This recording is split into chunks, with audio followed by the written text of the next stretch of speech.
কে তোর ছেলে কোন ক্লাসে পড়ছে? এখন 9-এ পড়ছে। বাবা, দেখতে দেখতে বড় হয়ে গেল রে। হ্যাঁ, তোর ছেলে কিসে পড়ছে রে? আমার ছেলে 7-এ। ও হেই, দেখ টাকা পড়ে রয়েছে। হ্যাঁ, তো এই টাকার মধ্যে হাফ টাকা আমায় দে, হাফ টাকা তুই নে। হ্যাঁ, তোকে কেন টাকা দেবো? টাকাটা তো আমি পেলাম। তা আমি তোকে দেখালাম তো। তুই দেখালে কি আমি পেলাম তো আমি। তা আমি যে তোকে দেখালাম। এই অত ঝড় করিস না, 4 টাকা তাকে দিবি, ঠিক আছে?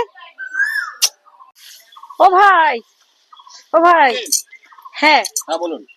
বলছি 200 টাকা অনলাইনে হবে? অনলাইন? হ্যাঁ। আচ্ছা ঠিক আছে, নাম্বারটা বলুন। 9638। ঠিক আছে। দেখুন চলে গেছে। আচ্ছা, ঠিক আছে। থ্যাংক ইউ ভাই। ঠিক আছে। ঠিক আছে।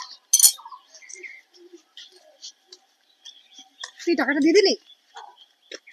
হ্যাঁ, দিয়ে দিলাম। দেওয়ার কি দরকার ছিল? আমরা তো ভাগাভাগি করে নিতে পারতাম। দিয়ে দিলাম, ঝড়া করছিল দিয়ে দিলাম।